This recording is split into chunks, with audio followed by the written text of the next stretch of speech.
I'd like to introduce Habib Ali Jifri. He's somebody that I've had the pleasure and honor of knowing for several years. We also have a relationship from wet nursing. So, and that's one of the blessings of Islam, is that it unites people through blood marriage and through wet nursing. He comes from a clan in the Yemen known as the Ba'alawi clan, and these are people who are direct descendants of the Prophet ﷺ through Fatima and Ali, and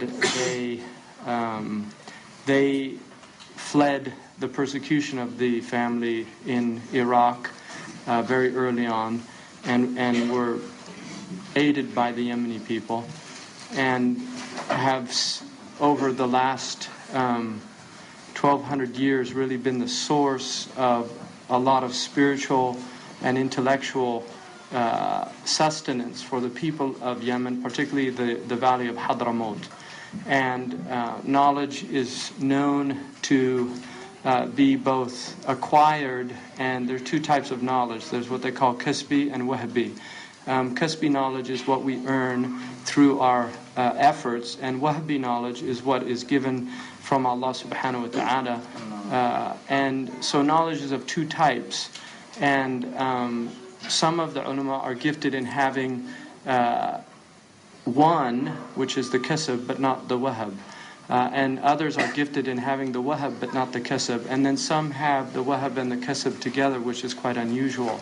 And I'll just give you one example. There's a famous scholar from Fez, Morocco, Sidi Abdul Aziz al-Dabbagh, and he was completely illiterate, and he was able to interpret incredibly difficult hadiths and verses of the Quran, and the scholars of his age recognized his knowledge. And one scholar once said to him, "Al-ulama warathatul anbiya, mada warithta min rasulillah." The scholars are the inheritors of the prophets. What did you inherit from him? And he said, "Warithtu minhu ummiyatahu." I have inherited his illiteracy.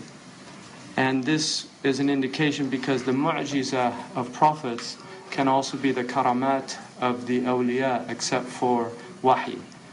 So anything that a prophet does as a mu'jiza can be done as a karama. And we believe وَثْبِتَنَّ الْأَوْلِيَا الْكَرَامَةِ وَمَنْ نَفَاهَ فَانْبِذًا كَلَامَهِ, like Imam al-Daqqani says in the Jawhara. Confirm the karamat of the awliya, and whoever denies them, deny him. So he is, I believe, a very inspired and intuitive teacher. He's had good teachers as well in the Kasbi area, but Allah has given him many insights in our estimation. وَلَا نُزَكِّي عَلَى اللَّهِ أَحَدٍ. And he has a great deal to teach us. The thing that I find most profound about not only Habib Ali, but about generally the Ba'alawi clan, and particularly the scholars from among them, and one of my own teachers, Habib Ahmed Mashhur al-Haddad, may Allah have mercy on him and pleasure, give him his pleasure.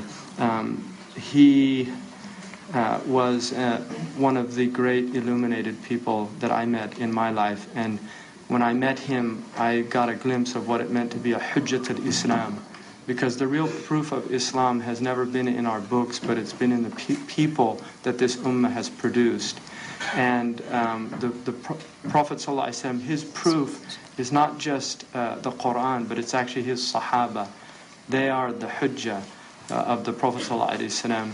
And the Prophet ﷺ, when Allah subhanahu wa ta'ala said, "Hasbukallah wa man ittaba'aka min al-mu'minin," Allah is enough for you, and also those who follow you among the believers. And there's two interpretations of that.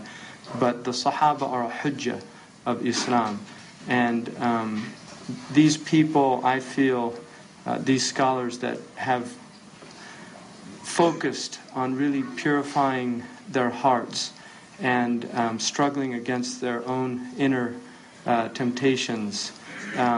These are the true proofs of Islam, because Islam, in the end of the day, is not about intellectual theories. It's not about a kind of Mormonism where you have some type of Boy Scout ethics and you be good people.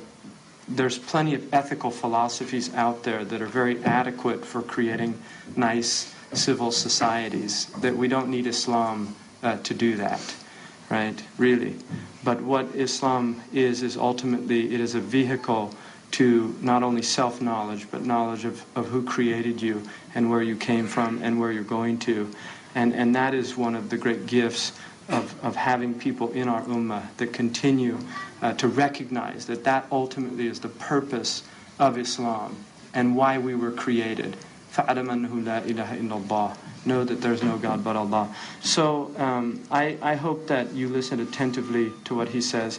He's both a simple speaker, and yet he's also a very subtle speaker. So his words are often very simple, but when you begin to actually analyze his argument, you will find that in it there are great subtleties that can often bypass people that are not paying attention to what he's saying. But you're all students, or most of you are students at SOAS, so I know you're the best and the brightest in London.